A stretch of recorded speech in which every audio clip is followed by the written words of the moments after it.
Hello everybody, welcome back to INSANEBRIT Gaming. I am the INSANEBRIT, and today's video we're going to be talking about Super League and more or less the death of the Super League, which has essentially taken, what, 48 hours? It's absolutely ridiculous. Yeah, the death of the Super League. We're going to be talking about the clubs involved, their reasons for obviously wanting to join this absurd elitist competition, and obviously it was about money. That's a given, but each individual club have their own needs and meets that they of course would want this money, and you know, and you can understand partially why they went for it. I did hear a rumour that one of the clubs was hesitant about joining it. I was hoping that was Chelsea, and they were the first to pull out. We'd be reading a statement from them. It's short at this point, and we'll be talking a little bit about the aftermath as well, about what could possibly happen to these particular clubs. So first and foremost, the rules of the Super League, and it was so anti-football and anti-competitiveness, it's unreal. Essentially, it was 15 founding clubs that could not get relegated, which is stupid in itself. You would end up playing Atletico Madrid, Real Madrid, Barcelona, or whatever. These great sides, but you'd be playing them every week or every time, like essentially what the Champions League.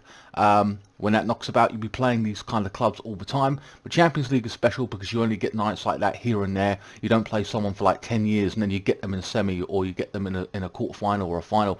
So it's, if you make it that far. So it's interesting. It's knockout football. When it comes to the Super League, it wasn't going to be like that. You play them every couple of weeks, and it just loses the emphasis on this on a European competition. When you're playing them so consistently, it gets boring. It's uninteresting. You know, the Champions League, I think you make about 70 or I think it was 30 million in prize money. You get each a couple of million if each round you go through. And I think the actual, I think the prize money is about 30 million. Maybe I'm wrong of that. I think overall with TV rights and stuff like that and the revenue you generate, I think it's about 80 million. And I think essentially they wanted a bigger piece of the pie. The Champions League does make about 3.5 billion per year. So I can understand them wanting a little more money in respects to all what they generate through that, through the competition. I did say that I wanted to see more money going to the Premier League a couple of years ago, where, you know, that more money trickled down, and essentially over the past 2 or 3 years we've had that with £100 million parachute payments going to your team that's relegated. So that's starting to happen. That's already happened in the Premier League. Of course, they wanted more money in the Champions League, which I kind of understand at this point, but then they were supposed to be using it as a hardball tactic supposedly, but with how it's gone and how serious it was when they all officially signed up and left the I can't remember the name of it, basically the European club of whatever. So basically they were saying we're withdrawing from it, and we will no longer be part of that competition. Of course, you have to have permission from the Premier League to go and join another competition, and of course they did not have that. They were threatening all kinds of things to these clubs, and they kind of, like, I don't know, they didn't really respond to it, but they must have been really thinking about it. But it all was a big quick turnaround within 48 hours. So essentially the punishments was going to be expulsion from the Premier League, the FA Cup, and the Champions League. Not kicked out next year, but this year. So Chelsea's in such a position where they're in a cup final and they're in the Champions League semi-final, 1 game to go. My God, and then a final. Incredible, you know what I mean? It's terrible timing, absolutely outrageous. Never mind the T virus, as it were. People bang on about the timing of it. Yes, it's bad and stupid, but at the same time, regardless of that, this happening, you know, with a close competition where only 15 teams would stay in. There was no, you know, nothing exciting about it, and only 5 teams would join each year through qualifying. You know, and essentially the money they would have been getting in a TV package deal would have been around 3.8 billion for the TV package that they would have received, and then of course they would have shared that amongst themselves, and that would result in about 300 million going to each club every single year. Now each club, of course, now 300 million coming to your club every single year is fantastic. Of course, it solves a lot of issues with transfers. Roman Abramovich would not have to keep paying out, you know, X, Y, and Z.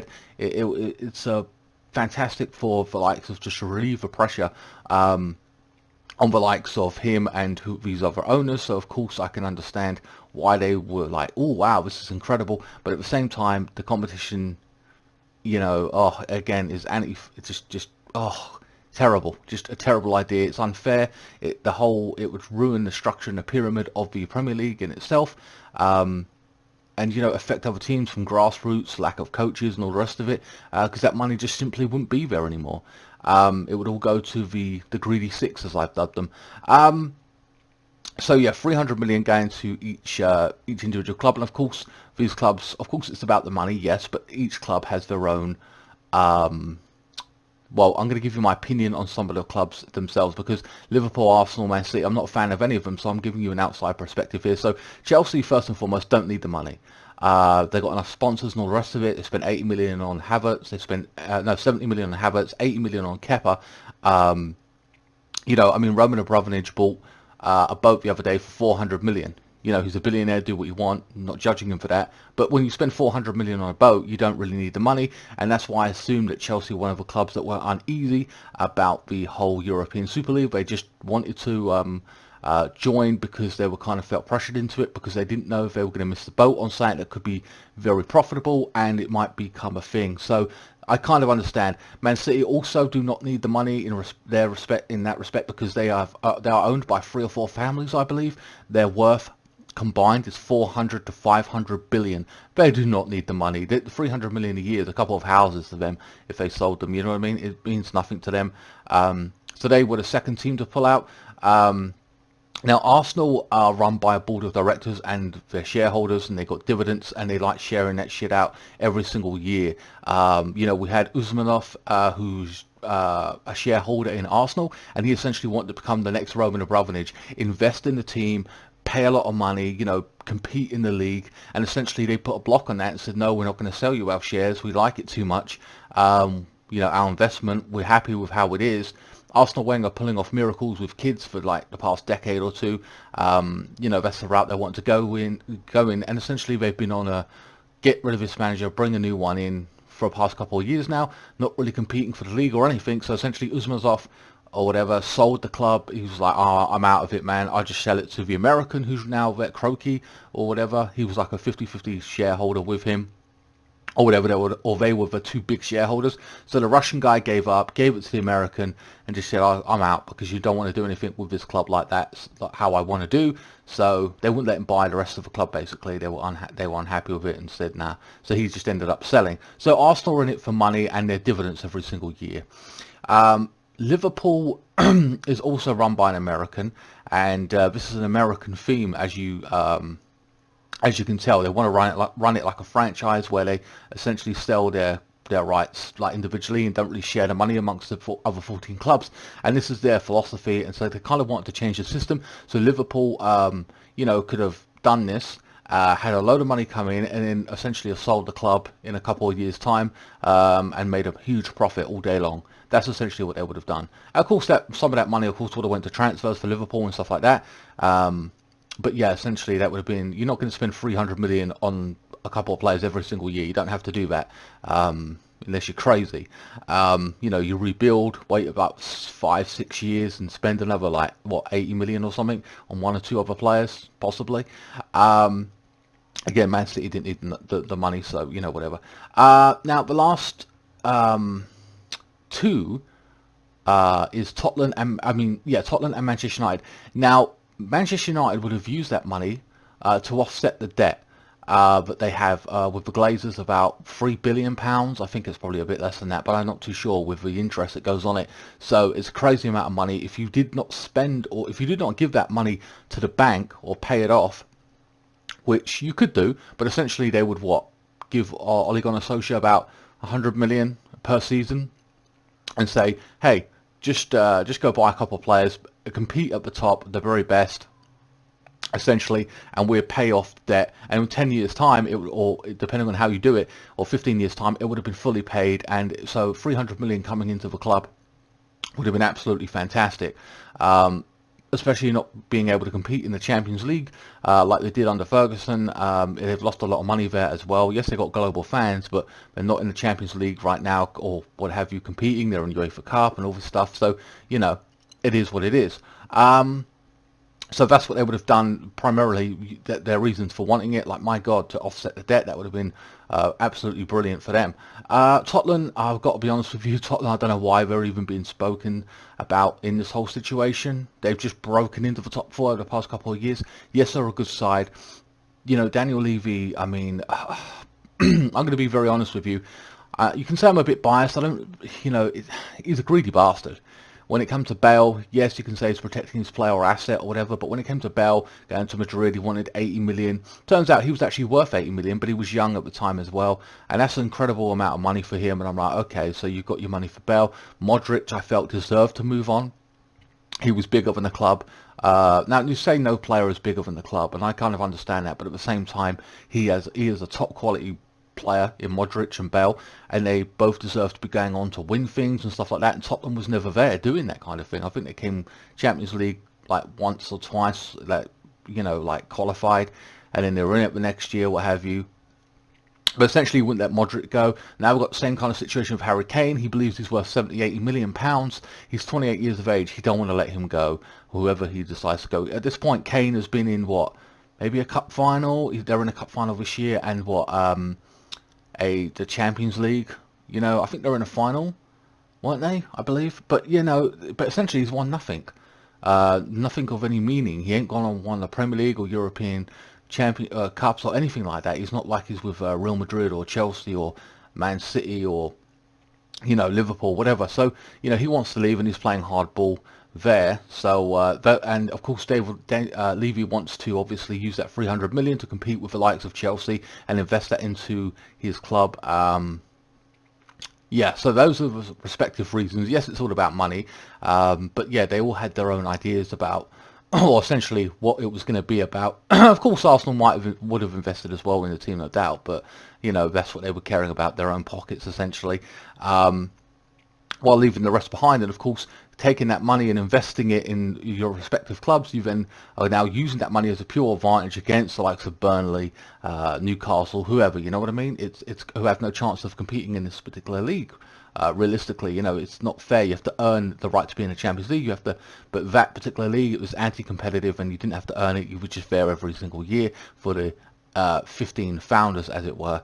So yeah, the punishments obviously for doing this possibly was going to be being kicked out of the league and out of cups, as well as players not being able to play for their countries. Could you imagine telling all your internationals like Kante, Mount and all the rest of them, Werner, sorry, you can't play for France or Germany or what have you? I don't think many players would have had that, and that would have been a massive reason not to play for these particular clubs, because it means an awful lot to play for your country with some of these players, a sense of pride and all the rest of it. And I think that would have turned quite a few players off, and that would not have been a good prospect. And of course, a lot of players would have been hated in their own countries, especially if you're already established.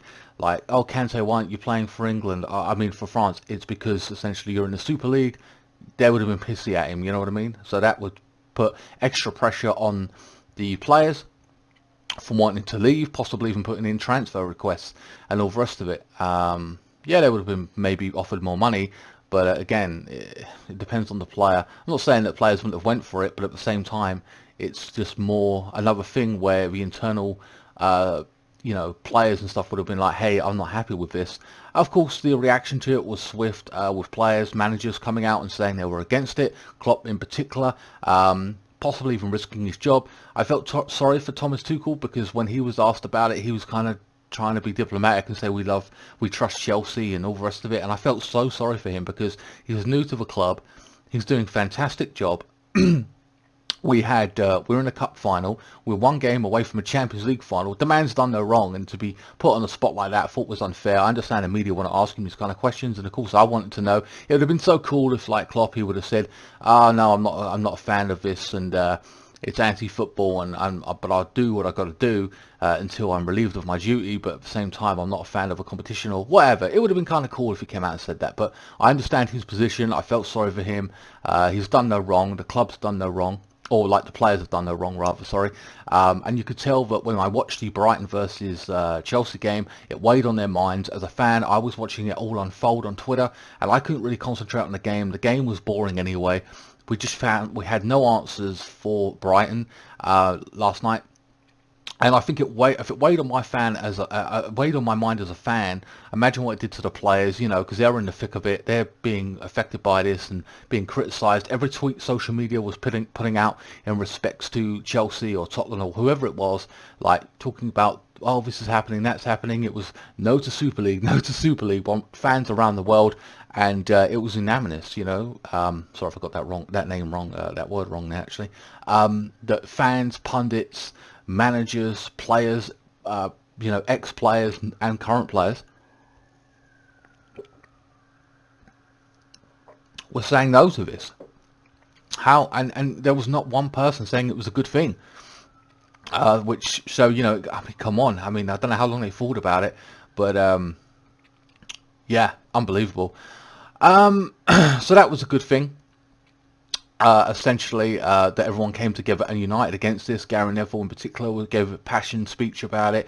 Carragher was talking about it, you know, so it was interesting to see, because they're ex-players, but they love their respective clubs, saying they were ashamed of their clubs being part of this.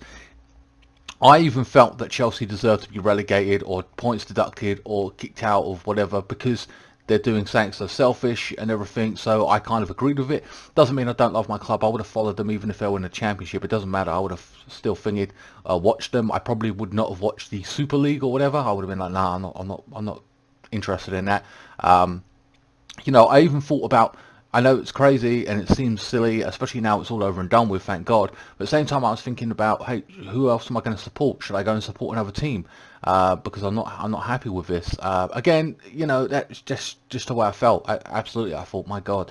So, you know, or at least, you know, keeping an eye on another club, as well as Chelsea, just to support them, because I didn't agree with this elitist idea, you know, for these so-called elite clubs, and how they decided they were elite, I don't know, because over a course of period of time, things change. Aston Villa were winning the league, Leeds were winning the league, Southampton won that, I think, was trying to compete for the league at one point. This was years ago, but these big clubs were essentially, you know, there. Now where are they? Where are Southampton?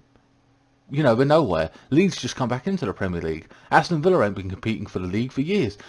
Things change, times change. You know, so the talk now, the actual response, like overall, or the aftermath after, I'll read the statement here that Chelsea released. It's kind of generic, in my opinion, but you know, hell, I don't care how generic it is, as long as we pulled out of the Super League. As reported earlier this evening, Chelsea Football Club can confirm it has begun the formal procedure for withdrawal from the group developing plans for a European Super League. Having joined the group late last week, we have now had time to consider the matter fully and have decided that our continued participation in these plans would not be in the best interest of the club, our supporters, or the wider football community. And that's 100% correct. Of course, Liverpool and all the rest of them released a similar kind of statement. We had the owner of, or the group leader of Liverpool come out and make a public video and apologize. I've seen that. You know, and now, but of course, Liverpool are very passionate about their club. Manchester United as well. They've never liked the Glazers, and now the aftermath of this is essentially Woodward was going at the end of 2021 or whatever. I don't know. At the end of the year, apparently they were going to bump it up to I'm leaving now. Then they kind of changed it to end of 2021, so I don't know if he's gone now or whatever, but he is leaving essentially. I think somebody else lost their job over it as well. The Real Madrid president, Perez, is still going on about it, still saying, you know, oh, you know, young people aren't interested in football, we've got to change the game, maybe make it shorter, and all this kind of rhetoric he's saying, and he's delusional, and I'm like, Jesus Christ. I don't know what it is when it comes to young people not wanting to watch football. I mean, how much money do you fucking need at this point? You know, I just don't know what he means by that. I mean, I know people's attention span is a bit is shorter these days, but you know, that's on them. You know, the rest of us love the game for what it is and how it is, and we don't want it any shorter than it is. It's good the way it is. I don't want it changing in that format. It'd just be, oh man, it'd be a hell of annoying if it essentially shortened or whatever. So these ideas, I don't know. I'm not averse to modernizing the game, changing it for the better. What we've already seen, the so-called changes of the VAR, and that's killing it a little bit for me. But you've got to be careful when you make these steps because they affect everybody and can make or break the game, VAR being positive or not. Most of all gets it right, but there are those issues with it. And then this new competition, you know, and then, you know, you just got to be very careful about what you do, what you say, or the proposals you put forward. And the fact they never spoke to anyone about it shows you how sly it was and how anti-football it was, where you never consulted any fans from any of the clubs. You never spoke to even the managers. They only found out about it the other day. They didn't even have ex-players or players currently playing for them have an opinion on it. They just did it off their own backs. Essentially, all 6 have pulled out now, and it's dead in the water. Will it resurface in the future? I hope to God not. I don't know if... and that's another thing, sorry, about Liverpool. Now, Liverpool fans want the owners out of the club. They want Manchester United want the Glazers out. Man City, I don't think, want their owners out. They've done so fantastic work in respect to the amount of money they've pumped into the football club, and they've won the league. They've broken the mould, kind of scenario like Chelsea did back in the day to break into the to win the Premier League. And the rest of it, there's lots of good things going on there, so they're not angry at anything that they've done other than this one particular thing. Roman Abramovich the same. He has not been there trying to make a quick buck. He has essentially you know, gone in there and has been investing money heavily into this football club for the past 18 years. He's just spent like 200 or 300 million last season. Yes, we saved up from the last 1 or 2 transfers that we couldn't spend, but essentially he's been putting money into the club consistently, and we're competing at the highest level. Lampard left, Tuchel's in position now, and look where we are, a semi-final of the Champions League and a cup final. And then next year, possibly the top 2 in the Premier League, or hopefully at least first or second, you know, competing for the league. Obviously, I want to be first, but you know what I mean? Next year, hopefully competing for the league, which I 100% assume want, and I think is going to happen with Tuchel under, you know, under his reign. So, lots of positive things for Chelsea Football Club. So nobody wants Roman out. He's done great things consistently and is still doing them, and we're in a great position now. So this is the only decision that he has made that has been a bad one.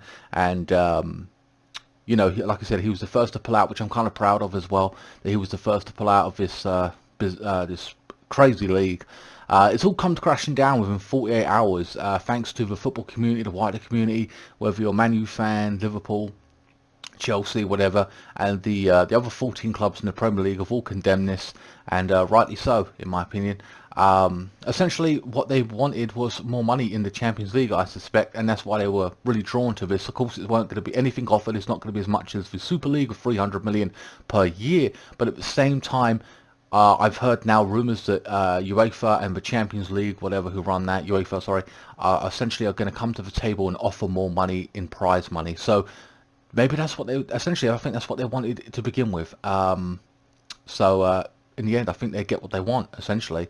So yeah, maybe that was just absolutely ironically the end goal.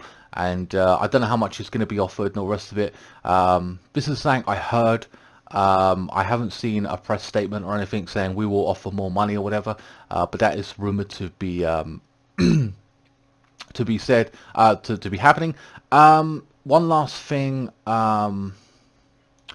the situation with the so-called punishments for these clubs, people are asking these clubs to be punished. I don't think you can punish them, and I say that because they had intent to do something that the Premier League didn't want, but at the same time they didn't actually compete in the league. They didn't, you know, say to the Champions League, oh well, we're supposed to be playing this game tonight, but we're not going to. We're going to go over here and play this. They didn't abandon a game or something like that. They haven't actually competed in this thing officially. They just signed up for it, and essentially what it is an idea. And until it starts being up and running and everything, and you know, going forth with it, like competing, you cannot punish somebody for an idea at this point. So, and if it is a punishment, and we have to get a punishment, I hope it's not a points deduction. I hope it's not expulsion from any of the competitions next year or this year. I would like it to be a financial penalty. Maybe, you know, if that's the way they're going to go, I would rather that, like a £15 million. You know, I don't know how much, but I would say just say a 50. I'll pluck a number out, yeah, and £15 million. You know, fine. Just say it was that. You know, I'm sure most people, you know, would be thrilled with that, rather than have points deducted and all the rest of it, because the Premier League is such a battleground right now for position. Yeah, Man City is going to go win the league, but those places for the top 6 or top 5 at this, well, top 4, sorry, is it's very, oh, such a battle right now. So I think a lot, even because essentially what you can do is you're going to punish the players, punish the manager, and punish the fans who love their club and want to see them do well in the competitions they're in. We haven't done no wrong. Essentially, that's who you'll be punishing. If you do a financial punishment, then you're financially punishing the club, and then the owner have to pay out or whatever. Or yeah, that money comes out of a transfer budget you may have had. But I would rather that than be deducted and lose money. Hell, on the whatever position you end up in, you'll probably earn that money back anyway, or somewhat of it. You know, I think it's like what, 10-15 million, depending if you got the top 4 or whatever. I don't know. The higher you are in the Premier League, the more money you get. So I would like it to see a financial penalty, because it will hurt fans a lot less than it will points or, you know, kicked out of competitions, and I think that's only fair. Don't punish the fans for what the club has done. Misguided judgment, greed, yes. I understand why each individual club wanted to do this, but the fans put up a united front and told them where to stick it, and hopefully this doesn't rear its ugly head, and if it does in a few years time, I think we'll be right back saying the same thing unless something drastically changes in football, and I don't think it will. We love the game for what it is right now, and we're very happy with it. It's not perfect, VAR still being a bitch, inconsistencies, but that's a different issue in itself. But for the most part, you know, maybe more money for Champions League winners, which I think is fair, based on the money they generate. I understand that. But yeah, none of this elitist crap where nobody can get in. You know, it's just beyond me how they could do that. And yeah, it's just not right. Don't sit well with me, and of course it doesn't sit well with a lot of the fans out there. Alright guys, that is the end of this video. I hope you guys enjoyed it. I don't normally talk about separate football topics, but I wanted to give you my thoughts and opinions on the crazy 48 hours on what have you over this Super League nonsense, and it's dead and buried before it even got off the ground, and thankfully Chelsea were the first to pull out of it, and thank God we have. Don't care if we were first, second. It just means a little bit more to me that we were first, but at the same time we're out, and that's all that matters. I would rather not compete in a Super League and just go with the Premier League, and, you know, a sense of pride there where the real football's being played, none of this elitist shit. Anyway guys, please like, share, comment and subscribe. Follow me on Facebook, Instagram, Twitter. Enjoy this week's FIFA Sim against West Ham, who is essentially in the top 4. That can't happen. That ain't right. Jesus Christ, that don't sit right with me. We've got to leapfrog them. You know. Alright guys, I will see you then, and I'll probably release more Assassin's Creed as well. Thanks so much for watching.